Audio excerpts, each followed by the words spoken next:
Hace unos videos alguien comentó que hiciera un video sobre paralelismos literarios, lo cual a mí me encantó la idea. Ya lo tenía anotado, pero con el comentario me animé ahora sí a hacerlo. Esta es una mezcla entre pequeñas reseñas y obviamente comparaciones, las cuales trataré de que no vengan con tantos spoilers, pero no prometo nada. Aún así, lo que dije en este video no revela gran parte de los plot twists o del contenido de la historia. Si te interesó alguno de estos libros, ten completamente la seguridad de poder leerlos sin preocupaciones.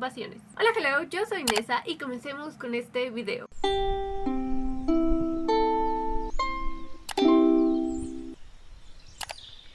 ¿A qué llamamos paralelismo literario? Dentro de los recursos estilísticos de la retórica, el paralelismo es una de las llamadas figuras de repetición. ¿Y esto qué significa? Consiste en repetir una misma estructura varias veces pero alterando algún elemento, ya sea algún cambio en el orden de los hechos, en algún desenlace, o el ejemplo que abordaré en este video, el cómo dos libros usan un mismo elemento pero lo desarrollan de diferente manera. Antes de pasar con los libros, debo aclarar algo. No metí sagas porque muchas de las sagas que he comenzado no las he terminado, están incompletas. Por lo tanto, quise que este video sea un poco más basado en toda la experiencia de la historia completa, ya que no puedo comparar un libro de una saga que no he leído el desenlace con un libro que ya he leído el desenlace, para equilibrarlo un poco, salvo en uno de los rounds que fue totalmente necesario. Teniendo esto en claro, pasemos al video, no sin antes recordarte que tengo otras redes sociales. Sígueme en TikTok y sígueme en Instagram. Subo a veces cosas buenas y otra cosa divertida. Ahora sí, empecemos. Round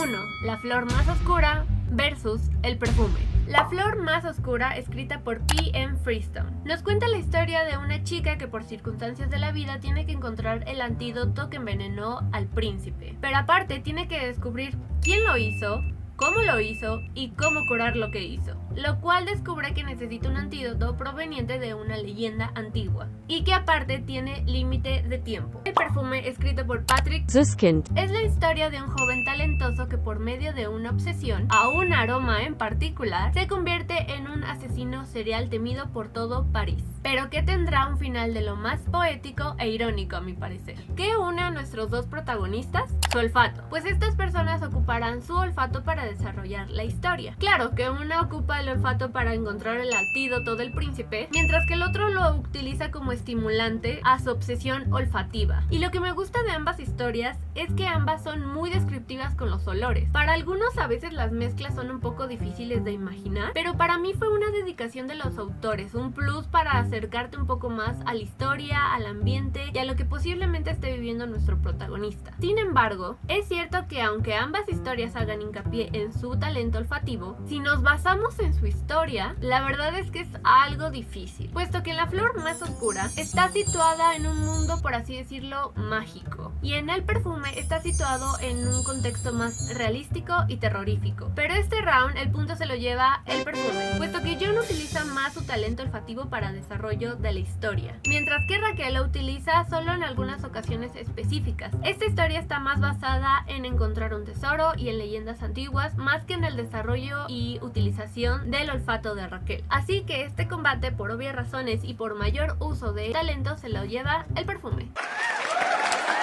Round 2. Ángeles Caídos versus Hush Hush. Ángeles Caídos, escrita por Susan E. Es la historia de una chica que por circunstancias de su contexto tiene que hacer una alianza con un ángel caído para salvar a su hermanita inválida. Todo esto en medio de un apocalipsis de ángeles caídos, que desarrollará una guerra entre ángeles y humanos. Hush Hush, escrita por Becca Fitzpatrick. Creo que muchos sabemos de qué trata este libro, pero si eres ajeno al mundo de la literatura o nunca escuchaste leer este libro, bueno, básicamente acompañamos a Nora, quien vivirá un romance juvenil con un ángel caído. Pero la historia está llena de leyendas, de historia, de mucho drama, pero sobre todo mucha confusión y amor. Y sobre todo de muchos secretos. Es más que obvio lo que tienen en común estas dos historias, los ángeles caídos. Pero su gran diferencia es cómo se lleva a cabo la relación de ambos. En Ángeles Caídos es más la necesidad de formar un equipo para un objetivo individual, mientras que en Hush Hush es más un romance juvenil, en medio de la drama de la escuela, de popular de populares versus marginados, lo típico en este estilo de historia. Sin embargo, y dependiendo de la perspectiva y la personalidad, ambos ángeles son muy parecidos en personalidad. Callados, misteriosos, con aura de oscuridad a su alrededor, pero sus protagonistas sí que son muy diferentes. Mientras Nora nos describe cosas que planea hacer y que luego no hace y que muchas veces te crea una desesperación, cayéndote mal con sus imprudencias y más. Si quieren que hable más de este tipo de libros, déjenmelo en los comentarios. Por su contrario está Penryn, la cual es una chica en una situación familiar delicada, pero que a pesar de todo tiene sus metas claras. Eso sí, siendo más cuidadosa, más prudente que Nora. Lamentablemente, Ángeles Caídos está en mi lista de sagas incompletas, así que no puedo dar un resumen o una crítica a la relación completa de Nora y Patch con Penryn y el Ángel Caído, que no me acuerdo cómo se llama, aquí les dejo el nombre, pero sí puedo hacerlo de Hush Hush. Por eso me lleno la boca diciendo que Hush Hush pierde ante Ángeles Caídos. Repito, todo por el desarrollo de nuestro protagonista con los Ángeles Caídos. Round 3. Maravilloso Desastre. En esto voy a empezar primero por decir que tienen en común ambos libros, y es la fórmula del chico malo que se enamora de la chica buena, inocente y virginal. Pero, ¿por qué solo emparejar estas dos historias si hay muchísimos de este tipo? Por dos razones. La primera es que ambas historias tienen la perspectiva del chico, cosa que para mí es un plus en este tipo de historias. A mí me gusta realmente que metan este point of view de la otra parte. Y la segunda es que Maravilloso Desastre, escrita por Jamie Maguire, fue un ícono para la época. Era parte de la élite de la canasta literaria básica aproximadamente del 2013, la cual nos narra en 3 libros la historia de Travis y Abby. Mientras que en After, escrita por Anna Todd, se tomó la molestia que en 5 libros nos desarrolle la fórmula de la toxicidad en relaciones entre Hardin y Tessa, usando el elemento que antes de la llegada de esta chica especial y única que marcará la vida de nuestro chico, él era un mujeriego y pues un todas mías, un fuckboy básicamente, pero que al conocerla y saber que es muy diferente, cae rendido a sus pies. Esto me tomó mucho tiempo en decidirme a quién darle el punto, puesto que ambas historias tienen una relación muy tóxica, pero es cierto que hay más cosas que comparar entre ambas. Por un lado tenemos que en Maravilloso Desastre la relación no tiene tantas idas y vueltas con las peleas entre Abby y Travis. También es un ícono, como dije antes, pero por el lado de After, por el número de libros, hay más contenido de esta caótica relación. Está más desarrollada en sus problemas, en sus conflictos, en cómo lo viven cada personaje y sus acciones, y puedo decir que hasta la justificación del por qué reaccionaron así. Vaya, el contexto de por qué explotaron así. Que sí, hace unos videos atrás dije que su única manera de resolver esos problemas era mediante el pero aún así, quitando ese 70% de la historia, el desarrollo de los problemas, la vivencia y el tiempo de sanación de ambos y de recapacitación es un poco más desarrollado que en Maravilloso Desastre. Pero ambas historias tienen escenas picantes, tensión sexual ante no reconocer los sentimientos, distanciamiento en alguna parte de la historia como respiro de la relación, escenas dolorosas ante engaños, familias disfuncionales, independización juntos demasiado pronto, viaje al extranjero u otro país donde ocurre una gran pelea y rompimiento. Para mí es complejo hablar de estas historias sin dar spoilers, pero sí es muy notorio la diferencia de contenido en ambos. Como dije antes, After desarrolla un poquito más la historia, pues vivimos con ellos cada duelo, cada pelea, cada reconciliación y cada pensamiento. A veces esto puede causar un poco de aburrimiento, tal vez un poco de lentitud en estas partes, y a veces un poco repetitivo de que se pelean, lloran, vuelven, se pelean, lloran y vuelven, pero ¿qué relación de adolescentes inexpertos y tóxicos llevados por una... llevados por una manipulación de los cines y de la historia de relaciones tóxicas? No es así. En cambio, en Maravilloso Desastre, en un libro tenemos el inicio y puede ser que un poquito del final. En el segundo vemos la misma historia, pero con la versión de Travis. Y en el tercero es la continuación de la primera historia, solo que un poquito en el futuro. Cosa que en After es parecido, pero en el primero conocemos la versión de Tessa, en el segundo la versión de Hardin, y los tres se intercalan entre capítulos la versión de Tessa y Hardin por igual. Así que mi punto es para After. Me duele un poquito poquito, pero creo que es justo darle esta victoria por lo que estamos comparando en este video. Aún así, en mi corazón está Maravilloso Desastre. Obviamente por la nostalgia que me crea al recordar cuando lo leí, que obviamente que si ahora lo vuelvo a leer veré muchas red flags, pero me quedo con mi nostalgia de esa Nessa chiquita. Pero eso es para otro video. Round 4. El extranjero versus Crimen y Castigo. En este tengo que decir que fue inevitable usar los spoilers. Pero aún con esto, estas historias merecen ser leídas. Lo que dije a continuación no afecta para nada tu lectura, tampoco el sentimiento ante los plot twists y ante el desarrollo de estas historias. El extranjero, escrita por Albert Camus, que nos cuenta sobre un hombre que no tiene sentimientos o remordimientos. Para él, el amor, el odio, la tristeza no existen, son iguales. No está en su razonamiento, se basa en los hechos. Las cosas como son, literalmente sin mezclar nada sentimental, obvio, solamente lo literal, lo lógico y lo presente. Incluso ante la noticia de su sentencia de muerte y la muerte de su madre, no parpadea. No pasa nada por su rostro ni por su mente, solamente él está consciente de lo que ha pasado y aún así consigue novia. Caso contrario en Crimen y Castigo, escrita por Fyodor Dostoyevsky. Acompañamos a nuestro hombre, el cual por una confusión mata a alguien recurrente en su vida y el remordimiento lo atormenta día y noche, acompañado también de la ansiedad y el miedo de ser descubierto. Es obvio de su paralelismo, la reacción ante su crimen, el asesinato. Por un lado tenemos nada de sentimientos, nada de remordimientos, nada de angustia o culpabilidad al ser descubierto o al ser sentenciado por esto. Ni siquiera tenemos la ansiedad del señor Morsant ante la corte, ante el juez de ser declarado culpable. No siente la pena de la muerte ni de su madre y eso para nuestra sociedad es raro. Tenemos su frialdad y hasta podremos decirle su normalidad ante el caso. Y en el otro lado tenemos a nuestro protagonista de Crimen y Castigo, Rodion Raskolnikov, quien mata a dos personas, yo diría bastante recurrentes en su historia, en su vida, en su día a día. Pero ¿qué pasa? Él se da cuenta que no es lo que quería precisamente. Su plan no fue llevado adecuadamente a su cumplimiento. Su plan no fue llevado a cabo como él deseaba. Este trauma, remordimiento y ansiedad lo llevan a un estado casi frenético de no ser descubierto. Obviamente su culpabilidad es absoluta, lo carcome día y noche. Pero nadie sabe el por qué su reacción más que él. El pobre hombre se enferma de los nervios, ahora en la actualidad bien conocida como tener ataques de ansiedad o de pánico, lo cual me lleva a una rápida sección.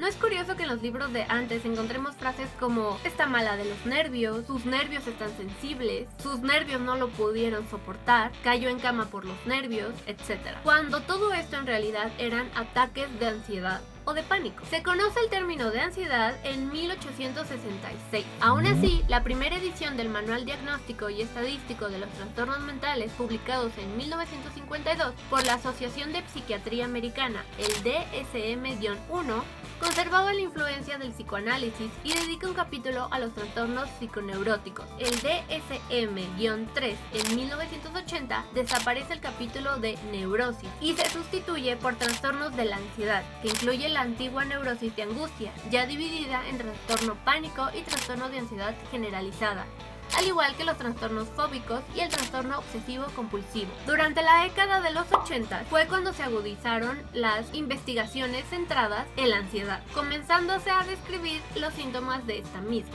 Un dato interesante para una plática random. Pero volviendo con nuestros libros.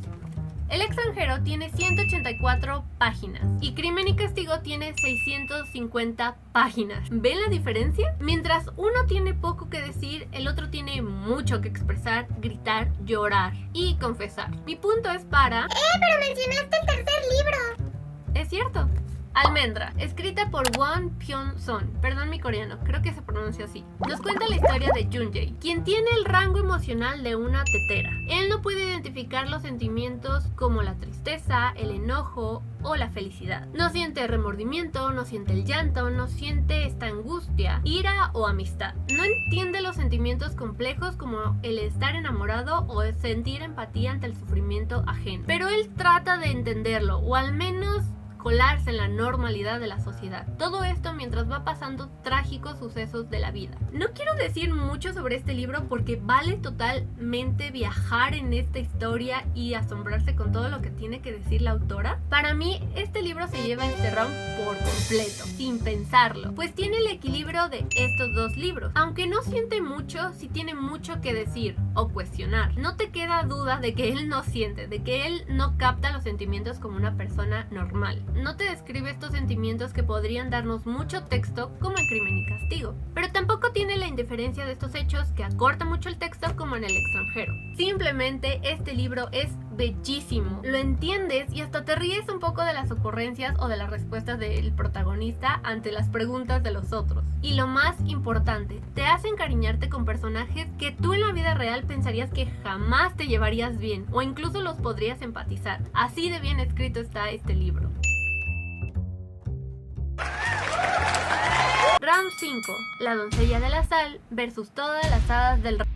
La doncella de la sal, escrita por Francisco Hagenbeck, nos cuenta el principio de lo que será una heroína, una niña de clase obrera que su vida cambia totalmente por la vida de la realeza. Pero esta vida, aparte de tener rica comida y lindos vestidos, también tiene que aprender a defenderse, a luchar con armas y a estar preparada para todo. Ya saben, por si acaso. Todas las hadas del reino, escrita por mi consentidísima Laura Gallego. Nos cuenta la historia de un hada madrina, la cual está a cargo de varios niños, con contextos e historias diferentes, los cuales deberá ayudar para que ellos tengan su final feliz. No es hasta que Simón o Simon llega a su cuidado y es donde todo se retuerce. Por lo que pelearán estos dos libros son por los cuentos, leyendas y referencias de la literatura popular. Por un lado, La doncella de la sal nos trae una villana referenciada a la condesa Erzsébet Báthory y con otras criaturas terroríficas, mientras que en Todas las hadas del reino se centra más en los cuentos infantiles, que ya sé, un cuento y una leyenda no es lo mismo, pero para el caso de este round se tomará en cuenta estas referencias para el desarrollo de la historia en ambos casos.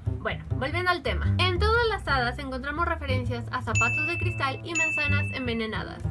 Entonces, ¿qué vamos a calificar hoy? El cómo se usaron estas referencias para el desarrollo o crecimiento de la historia y de nuestros protagonistas. Y sé que al principio podrás pensar que es mejor tener una leyenda grande como Erzsébet Báthory como villana de tu historia, pero te equivocas. El punto en esta ocasión es para todas las hadas del reino. Aunque es cierto que durante la historia no convivamos tanto con esas referencias a estos cuentos, es cierto que el elemento de seguir la perspectiva de un personaje que no teníamos tanta historia o desarrollo es más entretenido. Es saber cómo piensan, cómo trabajan y sus pensamientos de cómo desarrollar la historia de las hadas madrinas es algo que suma puntos. Pues por el otro lado ya tienes un personaje macabro utilizándole su historia como un personaje macabro. Comparándolos, tiene más peso desarrollar el point of view de alguien que no sabíamos cómo trabajaba que agarrar un villano para hacerla de villano. Porque eso es lo sencillo a final de cuentas. Lo difícil es crear un personaje del mundo mágico y desarrollarlo, darle una personalidad y un trasfondo a lo que nosotros desconocíamos. No estoy diciendo que lo que hicieron en La doncella de la sal está mal, obviamente está muy bien,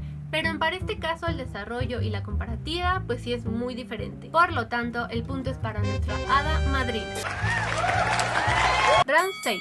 Artemisa versus Darla 172 horas. Si te gustan las buenas historias de terror y ciencia ficción, seguramente eres de los míos. Ahora imagínate una buena historia que te sumerge sin esfuerzo en sus escenarios, personajes empatizables y una trama tan adictiva que no te deja soltar el libro. Ahora, suma todo esto a que ambas historias están situadas en la luna. Artemisa, escrita por Andy Weir, nos cuenta la vida cotidiana en la luna, una nueva sociedad, leyes y economía, con una protagonista buscando una mejor vida y mejores oportunidades de crecimiento, donde su inteligencia la hará meterse en problemas muy serios, rozando su expulsión de la luna. Y esto es muy preocupante, pues ella ha nacido y crecido en la luna, por lo tanto el cambio de gravedad de este satélite con la Tierra da mucho que pensar y temer. Darla, 172 horas en la luna.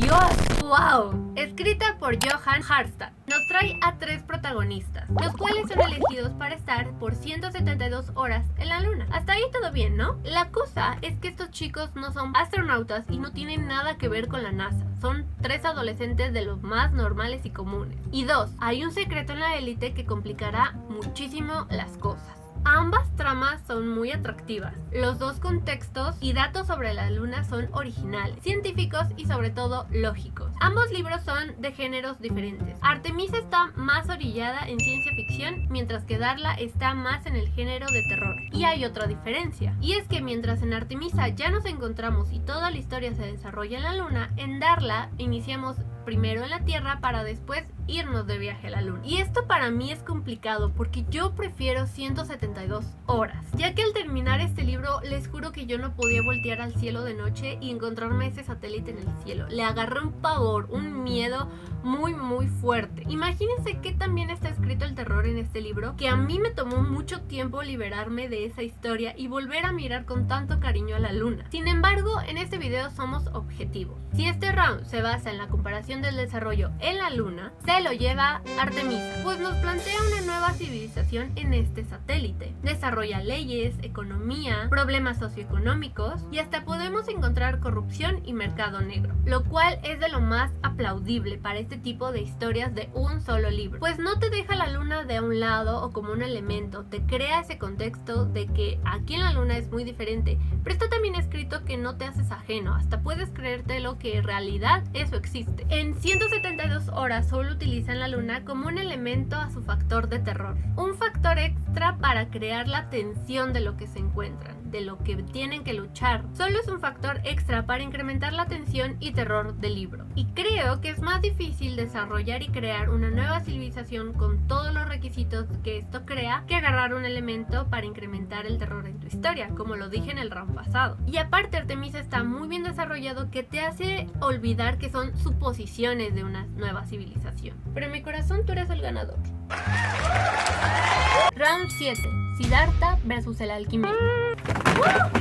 De los rounds anteriores, este es de mis favoritos, pues cualquier oportunidad para tirarle a El alquimista, escrita por Paulo Coelho, lo voy a tomar. Nos cuenta la historia de un vato que se convierte en pastor para poder viajar, pero que se adentra en la búsqueda de un tesoro, donde su viaje tendrá lecciones filosóficas, y mira que fui amable con esta mini reseña. Y en la otra esquina tenemos a Siddhartha de Hermann Hesse. Es el viaje de un hombre hindú que busca su propósito, emprende un viaje de espiritualidad, retos y nuevos conocimientos, y sobre todo religión y fuerza de voluntad, pero que al final tiene un factor que no te lo esperabas, pero de todos modos es un abrazo al corazón. El punto de manera unánime se lo lleva El alquimista, dijo nadie nunca.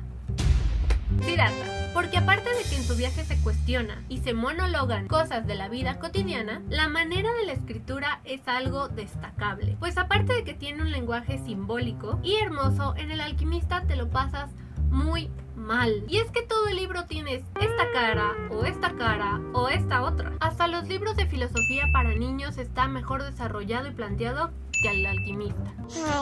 Si tienen la oportunidad de leer este libro por curiosidad, desaprovechenla. Pero si lo quieren leer para comprobar el decir, pues sí, desperdicié tiempo y vida en esto, háganlo. Pero volvamos con Siddhartha. Tanto las personas nuevas que conocen, ay, está al revés, sus dudas y sus nuevos descubrimientos hacen lógica en toda su historia y contexto. Y con la búsqueda, los monólogos del protagonista nos amplían su razonamiento. Sobre todo no te harta con descripciones y sentimientos y enseñanzas rebuscadas, con frases presuntuosas, porque no lo necesita. Por algo, este libro es llamado un poema hindú. Y lo resaltable es que Hermann es alemán. Y es que imagínate qué tan buena tiene que ser tu historia, qué tan respetuosa tiene que serlo para que una nación externa a la tuya la considere como un poema suyo. Solito se expresa todo. Eso demuestra la gran diferencia del desarrollo. Round 8. Eva Luna versus Vida con...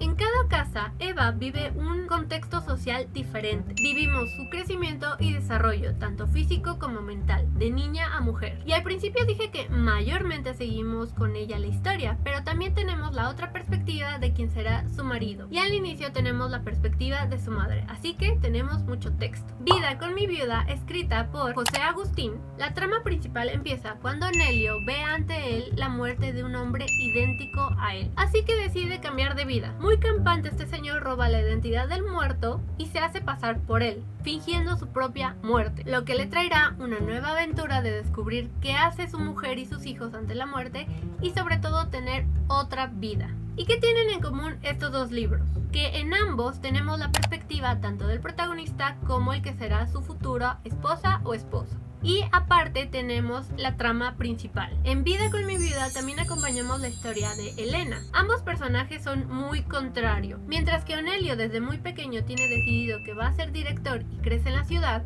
Elena es nacida en Oaxaca, en medio de toda la magia de la espiritualidad, todo el conocimiento de sus ancestros con la espiritualidad y el mundo de la naturaleza. ¿Y pueden creer que de este libro solo hay esta información? No es justo, ya que es un gran libro. Y este ejemplo es de Wikipedia, pero en todas las páginas que revisé para corroborar datos es el mismo párrafo copiado y pegado. Algo muy insultante si me lo preguntas. En Eva Luna, como dije antes, también conocemos la perspectiva de quien será su esposo, Rolf Carle. En Eva Luna, como dije antes, tenemos el crecimiento y desarrollo de nuestra protagonista. La vemos crecer desde niña a mujer y todo este cambio que le conlleva en este mundo cruel, machista y difícil para una mujer en ese tiempo. Y como extra, Eva Luna describe este desarrollo y estas vivencias de una mujer en estos contextos de manera tan acertada, pero tan respetuosa y divertida que te hace sentir bonito, te hace empatizar con ella aún más. Esta historia hace que se sienta como un abrazo entre tanto male gaze. Pero también Eva Luna conoce a diferentes personas que hace que este ambiente no sea tan cruel y brusco. Por el lado contrario tenemos a su esposo Rolf Carle, quien ha crecido en un contexto de lo más violento por culpa de su padre, que por diferentes circunstancias su madre, a causa de protección, lo manda a América. Y es donde empieza a hacer documentales de guerrillas y mini películas. Teniendo eso como base, ambos libros manejan muy bien el POV, o Point of View, o punto de vista. Lo hace de manera muy bien desarrollada con todos sus personajes, desde su nacimiento, niñez, adolescencia, crecimiento, maduración y adultez. Todo esto para llevarnos al punto donde los protagonistas se conocen. Mi punto en este round es para Vida con mi viuda, porque maneja estas perspectivas mucho mejor de lo que hicieron en Eva Luna. Y es que en Eva hay mucho texto. Es lenta la manera de avanzar en cada capítulo y hasta roza lo aburrido y te harta de que vayas muy lento en la historia. Si quitamos todo ese relleno, la historia es buena, pero ya saben, en este canal no nos gusta tanto relleno sin ningún propósito. Como he dicho antes, el ritmo en cómo está escrita tu historia suma o disminuye puntos al final. Es por eso que mi punto es para Mi vida con mi viuda. Tanto la vida de Elena como la de Onelio tiene la información justa para entender quiénes son cada uno, cómo es que crecieron y sus contextos diferentes. Y aparte no se deja a un lado la trama principal, que es el cambio de identidad de Onelio, quien tiene que hacerse responsable de los trabajos, del contexto y sobre todo seguir el ritmo de su antiguo de su doble. Como dije antes, en este libro este ritmo es mucho más rápido, mucho más ágil, pero no te queda ninguna duda o un vacío en la trama que te deje cuestionarte sobre por qué actuaron tal cual. Y esto con el final, uff. Y no puedo decir que el final sea lo mejor de este libro, porque todos los hechos y las complicaciones te mantienen enganchados. Es muy buen libro. Realmente te impresiona de principio a fin. Round 9. Te vigilo versus confusión. ¿Te gustan los libros de suspenso psicológico? Este round es para ti, pues nos encontramos con el paralelismo de la persecución, arrepentimiento, acoso, miedo y paranoia que viven nuestras protagonistas. Te vigilo, escrita por Camilla Grave y Åsa Träff. Conocemos a una psicóloga, quien está un poco trastornada tras la reciente muerte de su esposo, el cual se ahogó, lo cual la hace aislarse de sus amigos en una casa muy solitaria y quien desprenda un miedo a los... Pero todo se complica cuando enfrente de su casa encuentran a una paciente suya ahogada y que aparte tiene una nota agradeciéndole por abrirle los ojos de que su vida no tiene sentido. Ay, hermana. Lo cual esto perturba más su mente, y que esto, más otras pistas, fortalece el sentimiento de ser perseguida por alguien, de estar de peligro y que de realmente está amenazada contra su vida. Dato extra, este libro lo acabé en 5 horas. Imagínense qué tan enganchada estaba. En Confusión, escrita por B.A. Paris, estamos con Cass, quien en medio de una tormenta y un atajo por el medio del bosque, ve a un coche parado enfrente de ella, pero por la tormenta y por otras complicaciones no se baja a ayudarlo, así que pasa de largo. Pero no es hasta que el día siguiente en las noticias descubre que una mujer ha sido asesinada cerca de su casa. Y, oh sorpresa, es el auto que dejó atrás esa noche de lluvia. Por lo cual le crea una paranoia y un arrepentimiento de haber hecho algo, de que ella tal vez hubiera podido ayudar, o que por su lado, tal vez la mujer ya estaba muerta cuando ella pasó y ahora ella es la siguiente. Y esto, sumado a unos sucesos que ella le hacen saber que está en peligro, que alguien la está vigilando. Libros buenísimos con tramas complicadas. Ambos libros te hacen cuestionarte muchas cosas: salud mental, arrepentimientos, responsabilidades y confianza. Pues estos libros no te dejan en paz. Invaden tu mente con esa paranoia que te transporta a su realidad, a estar pensando que tú estás en peligro también, ya sea como protagonista o como cómplice. Mientras lo estás leyendo no quieres salir del cuarto porque sabes que afuera va a haber alguien que te va a acechar. A ambas protagonistas nadie les cree, como es obvio en este tipo de historias. Ambas padecen obstáculos mentales, pruebas que solo para ellas tiene sentido, amenaza y con un final que realmente no te decepciona. Mi punto es para Confusión, y esto se lo lleva por ese final épico, en cómo la misma protagonista arma todo para resolver quién está molestándola. Ella misma resuelve su paranoia. Es arte. Todo el final estuve así. Y es que era genial cómo planeaba y desarrollaba todo. Yo realmente me sentía con el cerebro licuado de todos los... ¡Órale! Yo realmente me sentía con el cerebro licuado de todo lo que estaba planeando y cómo se iba resolviendo cada cosa. Realmente yo no sabía qué estaba pasando, pero a la vez quería saber en qué iba a terminar. Y créanme, hasta yo dudé de mis dudas. Por el lado de Te Vigilo, la historia al principio es un poco lenta y hasta algo predecible en algunos momentos. Para mí de esta historia lo que tenía más peso era ese dilema de la psicóloga al cuestionarte si era realmente su trabajo, puesto que la muerte de su paciente realmente es algo que a los psicólogos temen o tienen que enfrentarse muchas veces. ¿Hasta dónde los psicólogos pueden ayudar con sus pacientes y hasta dónde se comprometen con ellos mismos? ¿Qué tanto cargan emocionalmente con cada paciente? Porque uno pensaría, Bro, solo ve tus apuntes de la uni y ya. Cosa que en Confusión te sientes desesperado porque nadie ayuda, todos lo ignoran, todos tienen una validación para cada pista, una explicación, pero nosotros y la protagonista sabemos que no es así. Pero a la vez tú también te cuestionas si deben ayudarla, si la protagonista realmente está en peligro o solamente es cosa de ella. Libros altamente recomendados. Pero ahora cuéntame tú qué opinas sobre estos paralelismos literarios. ¿Estás de acuerdo con los ganadores? ¿Qué otros paralelismos conoces? Me gustaría leerlo y ya saben, con todo el respeto del mundo. Te recuerdo que me sigas en mis otras redes sociales, tengo Instagram y tengo TikTok. No te olvides darle me gusta a este video, comentar y suscribirte activando la campanita para que YouTube te eche un llamado cuando suba el siguiente video. Muchas gracias por escucharme y nos vemos en el próximo video. Bye bye.